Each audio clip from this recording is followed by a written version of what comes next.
My son cleaned out our joint checking while I was overseas. The bank fraud hold froze every dollar before the ATM. I never imagined my own son would wait until I left the country to steal every dollar I had. But there I stood in Frankfurt Airport, staring at a fraud alert that made my blood run cold, knowing I had exactly one chance to stop him before everything disappeared forever. The text arrived at 11:30 at night, Frankfurt time. I just landed for a 2-hour layover, exhausted from the flight and looking forward to finally getting home to Michigan. My phone buzzed. Bank fraud alert. $18,400 transferred from our joint checking account to a new account.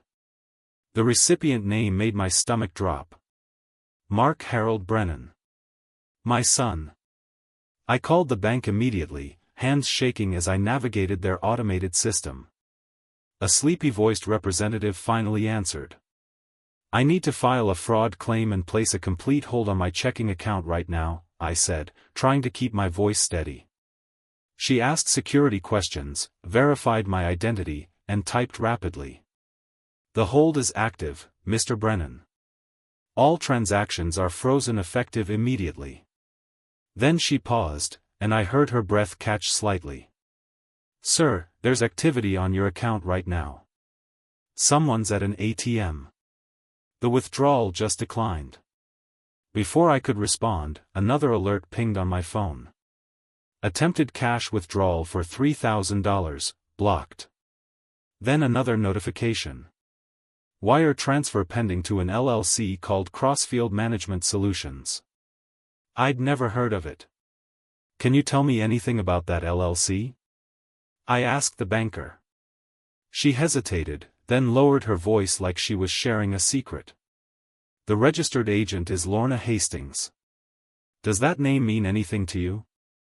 My daughter-in-law's mother. The pieces started clicking together like a terrible puzzle. Block everything, I told her. Every pending transaction, every authorized transfer, everything. She confirmed the blocks were in place. I ended the call and stared at my phone, trying to process what was happening.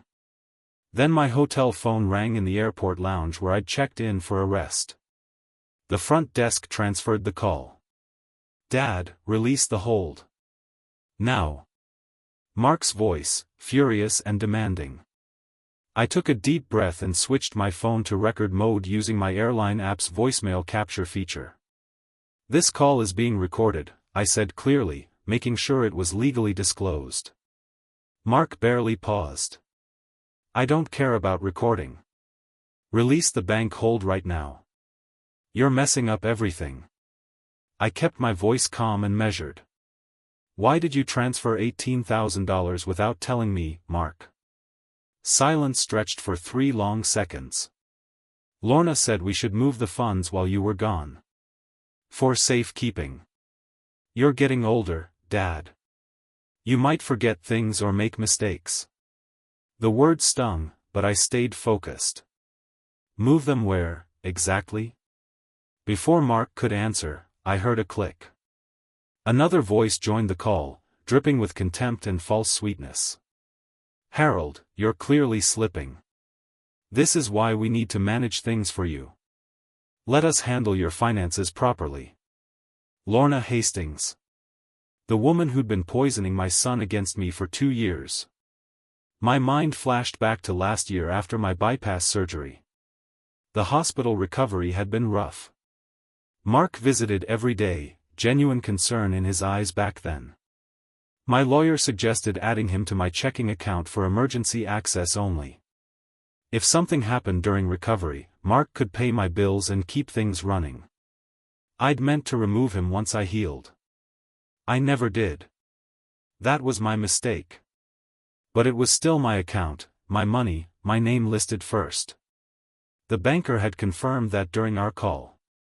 Joint account meant either party could access funds, but fraud was still fraud. I'm not slipping, Lorna, I said into the phone, ice in my voice now. And I'm not releasing anything. I hung up. 5 minutes later, an email arrived from the bank. Subject line, Beneficial Owner Verification Form. The message explained that if fraud was proven, we could strip Mark's access completely and pursue legal action. If you're enjoying this story so far, please take a moment to like this story and also hit the subscribe button to get notified of our new series. I flew home the next day, landing in Detroit and driving straight to my small house in rural Michigan. The moment I walked through the door, I knew something was wrong. My refrigerator was almost empty. The pantry had been cleared out. Bills sat unopened on the counter. Then I checked my mortgage account online. The auto-pay had bounced. Insufficient funds. The humiliation burned through me like acid. Doctor's statement, cognitive assessment, that sort of thing. I pulled out my phone and texted my primary care physician. Dr. Anderson had treated me for 20 years. He agreed to see me that afternoon. As I turned to leave the courthouse, the door opened. Lorna walked in, saw me, and smiled like a cat who'd caught a mouse. Too late, Harold. Dr. Anderson's office was only 10 minutes away. I explained the situation during the drive, my mind racing through worst-case scenarios. The examination took 40 minutes. Memory tests, problem-solving questions, cognitive assessments. Dr. Anderson watched me carefully throughout, occasionally making notes. Finally, he looked up and smiled. Harold, you're sharper than most people half your age. There's absolutely no evidence of cognitive decline. He printed a signed statement on official letterhead, dated and notarized by his office assistant. I drove back to the courthouse and filed it immediately. The clerk stamped the paperwork. This will require a full hearing now. The judge will review everything. As I walked out, Lorna stood by her car in the parking lot. She hissed at me, her false sweetness completely gone. Then I'll win the hearing. She waved a cashier's check stub in my face. Your frozen money was supposed to be my down payment on a rental property. You've ruined everything. I met with Diane at the credit union the next morning. She led me to a back office and closed the door. I pulled the ATM footage and audit logs like you requested, she said, turning her computer monitor toward me. The video showed Mark at the ATM at 11:07 p.m., the same time the banker had told me about the declined transaction. Mark swiped the card, entered a PIN, and waited. When the machine declined, he pounded it with his fist. Diane pulled up another screen. The audit log shows his mobile device was added as an authorized contact on your account while you were on your flight to Germany. He used your security answers, which means someone gave him that information. Clear misuse of account access, well beyond any emergency justification. We can restore your funds to a new account, Diane said carefully. But you'll need a police report documenting the fraud for our records and your protection. The police station smelled like old coffee and paperwork. I sat across from Officer Hayes, a young man who listened intently as I explained everything. I kept my voice factual and calm, no anger or exaggeration. Just the timeline, the amounts, the recordings, the bank logs. Officer Hayes took notes methodically. This is pretty clear-cut, he said when I finished. Unauthorized use of joint account access, attempt to transfer funds without your knowledge or consent. He issued a report number and handed me a printed copy. Then he added something that made my blood run cold.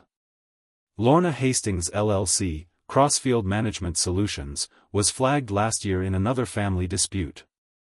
Another elderly parent, similar pattern. The case settled out of court, but it's in our system. I walked out with the police report clutched in my hand, evidence that this wasn't just family drama. This was a pattern. That evening, Mark showed up at my house with his wife Erin and Lorna.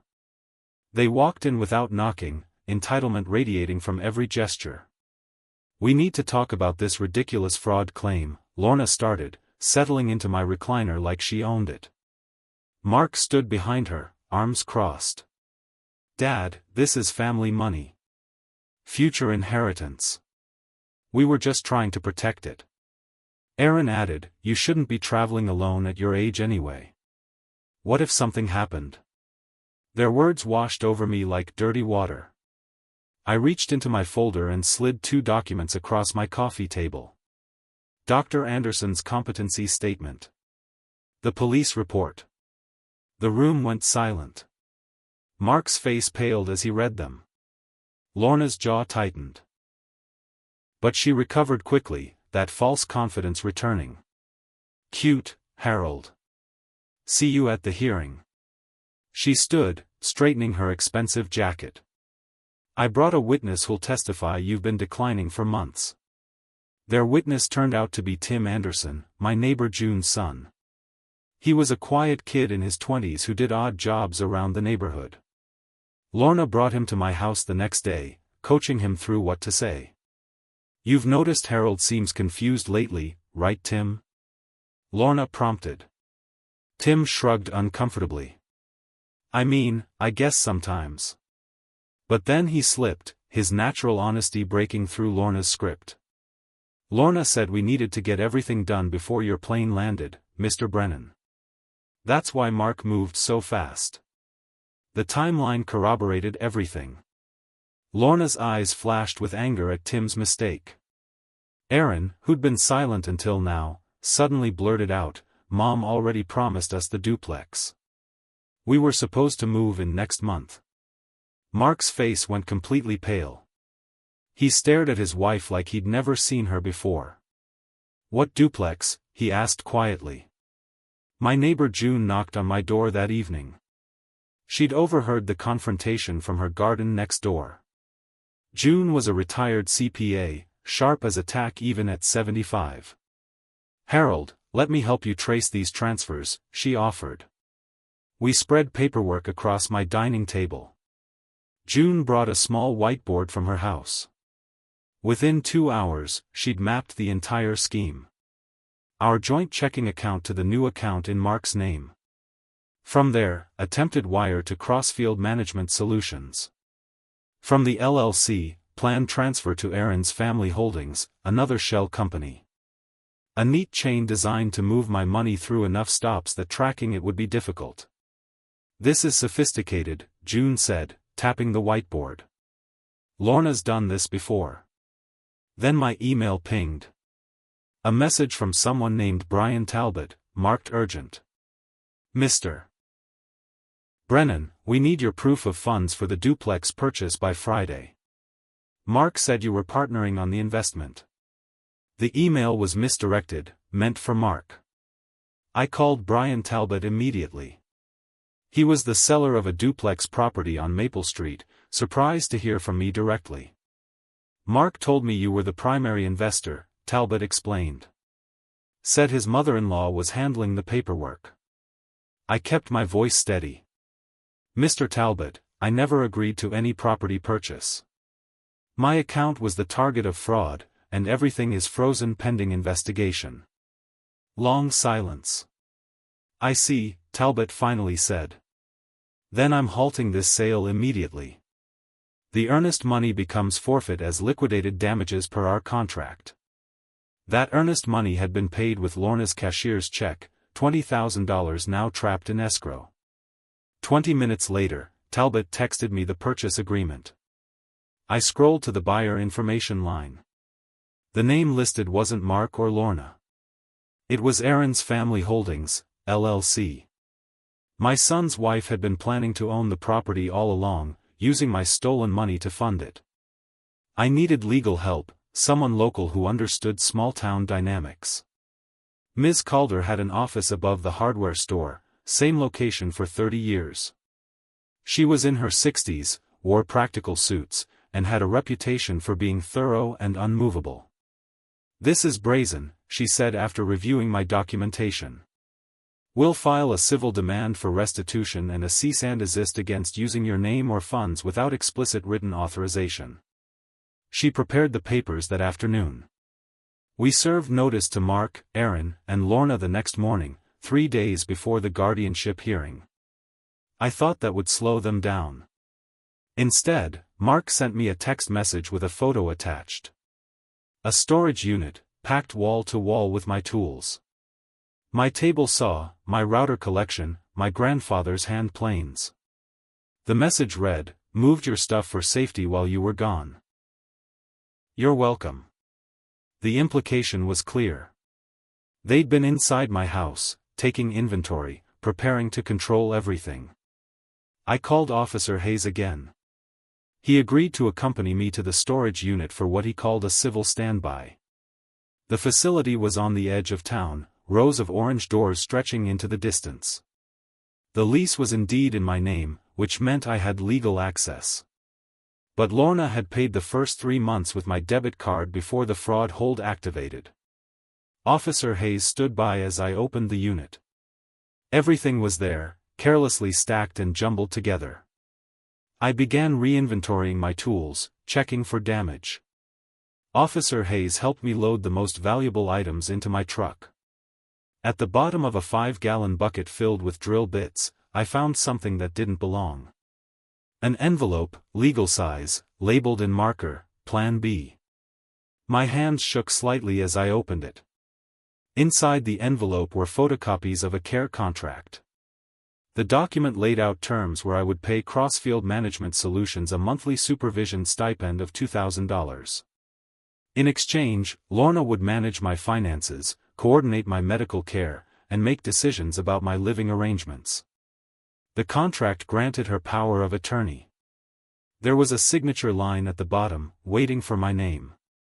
Clipped to the contract was a handwritten note on yellow-lined paper. I recognized Mark's handwriting immediately. "Once he signs, lift the hold and transfer everything. Make sure the duplex closes by the 15th. This was their entire plan, laid out in black and white. Get me declared incompetent, force me to sign this contract, drain my accounts, and trap me under Lorna's control while they bought property with my money. Officer Hayes photographed everything. "This is evidence of conspiracy," he said grimly.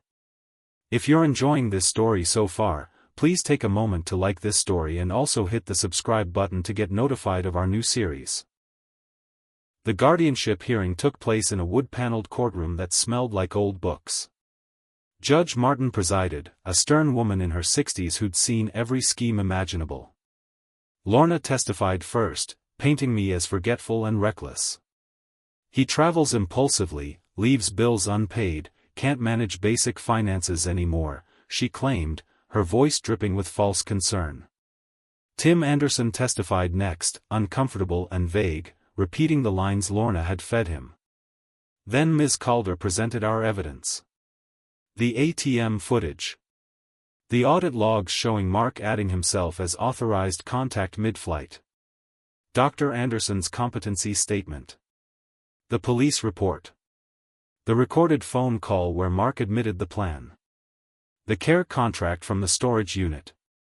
Judge Martin's expression grew darker with each document. Finally, she looked at Lorna with open contempt. Petition denied. This court finds no evidence of incompetence and considerable evidence of financial exploitation. She turned to me. "Mr. Brennan, I strongly suggest you reconsider all joint account access and secure your estate appropriately. I met with a fiduciary planner named Thomas Wright the following week. We spent 4 hours building a revocable living trust. The structure was elegant and protective. All my accounts would move under the trust. I would serve as trustee during my lifetime. The successor trustee would be Thomas, a professional with no family connection, ensuring objective management if I ever became truly incapacitated. We built in a payment schedule for any future family support, conditional on respect and demonstrated trustworthiness. This prevents anyone from claiming future inheritance rights to control your current assets," Thomas explained. "I opened new accounts at a different bank, closed the old joint checking, and updated all my automatic payments. No joint access. No emergency backdoors. Complete control. But I wasn't done. Despite everything, Mark was still my son. I prepared one final document. A restitution and rebuild agreement. A narrow path back, if he genuinely wanted it. I drove to Mark's workplace, a commercial HVAC company where he'd worked for 8 years. The manager told me Mark had been placed on unpaid leave after the police report became known. Company policy about employees under investigation. I found Mark at his house, unshaven and defeated. Erin was staying with her mother. I have a proposal, I told him. Work at my cabinetry shop. Modest hourly wage. Every paycheck gets docked 20% toward restitution for what you tried to take. June will keep the books and track payments. Full transparency. Mark stared at me like I'd spoken a foreign language. You're offering me a job? After everything? His voice cracked. After everything, you're still my son, I said quietly. But trust is earned, not given. This is your chance. He signed the agreement with shaking hands, shame written across his face. But when Erin came home and found out, she exploded. You're letting him control you. This is manipulation. She stormed out, calling me controlling and vindictive. Brian Talbot sued Erin's family holdings for breach of contract. The duplex sale had collapsed, and he wanted damages beyond the forfeited earnest money. Lorna scrambled to cover the legal costs and penalties. Her LLC's cash reserves dried up quickly. She'd been running the shell company on thin margins, counting on my money to fund her expansion. Court documents revealed she'd made similar promises to 3 other families, all dependent on the duplex deal closing. The whole house of cards was wobbling. Meanwhile, Erin grew desperate. She filed a formal complaint with Adult Protective Services, claiming I was coercing Mark into the job agreement and using financial abuse to control him. The complaint triggered an investigation. A social worker named Patricia came to interview me at my shop. She reviewed the restitution agreement, the bank records, the guardianship hearing results. This complaint appears retaliatory, Patricia concluded. There's no evidence of coercion. Ms. Calder arranged mediation to resolve all remaining disputes. We gathered in a conference room at the county building. Mark, Erin, Lorna, their attorney, Ms. Calder, and a court-appointed mediator. The tension was thick enough to cut. Erin's attorney tried to claim undue influence and financial elder abuse. Ms. Calder responded by playing the recorded phone call again. Mark's voice admitting Lorna told him to move funds while I was gone. Lorna's contemptuous words about me slipping and needing management. The mediator's expression shifted from neutral to disapproving. I recommend all complaints be withdrawn and a settlement agreement reached, she said firmly. Erin sat rigid in her chair, fury radiating from her. She leaned close to Mark and whispered, just loud enough for me to hear, if we lose Mom's duplex money, I'm done with you. Mark said nothing, staring at his hands. Erin left Mark 2 weeks later, moving back in with Lorna. She filed for separation, citing irreconcilable differences. Lorna immediately pressured Mark to sue me, to reclaim what she called his rightful inheritance. Make him pay for destroying our family, she told Mark over the phone. I know because Mark told me about the call. He refused his mother-in-law. Instead, he showed up early at my cabinetry shop every morning. He worked hard, learning the craft like he used to as a teenager before college and career ambitions pulled him away. We cut dovetail joints, assembled custom cabinets, sanded and finished furniture. He met every restitution milestone for 2 months straight. June kept meticulous records, tracking every hour worked and every payment made. Then June discovered something in the old bank records. One final ACH transfer, set up weeks ago, scheduled to execute after the fraud hold lifted. $2,000, meant to drain my mortgage escrow account. Diane confirmed June's finding.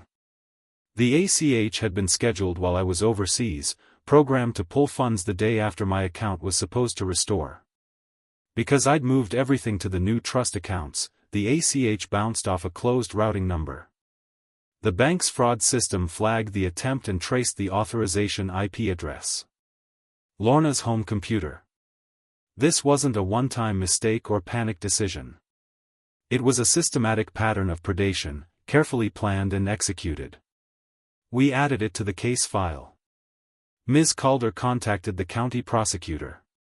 The prosecutor reviewed everything: the guardianship attempt, the care contract, the storage unit evidence, the attempted transfers, and now this final scheduled ACH. This rises to the level of attempted financial exploitation of a vulnerable adult, the prosecutor said.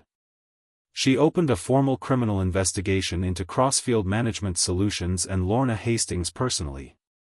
The local newspaper got wind of the investigation. Small-town news travels fast. They published a front-page story: "Local woman investigated for elder financial exploitation." The article detailed the probate court's denial of the guardianship petition and the ongoing probe into Lorna's business practices. Brian Talbot won his breach of contract lawsuit against Aaron's family holdings. The judgment was substantial. Lorna's rental property started receiving lien notices as creditors circled. Her carefully constructed financial empire crumbled.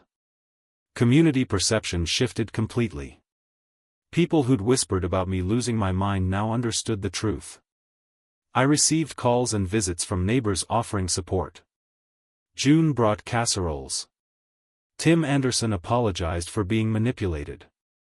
My reputation, damaged by Lorna's lies, was slowly healing. One evening, Mark knocked on my door. He stood on the porch holding something in his hand. His wedding ring. He'd typed out a long apology letter, single-spaced, detailing every mistake and bad decision. The final civil conference took place 6 months after that terrible night in Frankfurt. All parties gathered one last time. Ms. Calder presented our terms. I would waive all punitive damage claims if Lorna repaid the bank fees, court costs, and storage unit charges, and signed a permanent non-interference order. She couldn't contact me, comment about me publicly, or involve herself in any way with my affairs or estate. Lorna sat across the table, trembling with suppressed rage but broken. Her LLC was bankrupt. Her reputation destroyed. Her daughter's marriage ended. She signed the agreement with a shaking hand. I finalized my estate trust that same week. Mark would inherit my tools and a modest trust stipend, but only after completing full restitution and maintaining stable employment for 6 months. If he failed those conditions, the funds would establish a trade school scholarship in his name at the community college. 6 months later to the day, Mark handed me his final restitution payment. $17,000, paid back through steady work and sacrifice. "I want to sponsor 2 apprentices at the shop," he said quietly. "Teach them the way Grandpa taught you, the way you taught me." I looked at my son, seeing genuine change in his eyes. "We'll do it on my terms," I replied. "Agreed," he said. Justice served, dignity intact, and a bully's empire collapsed under the weight of her own greed.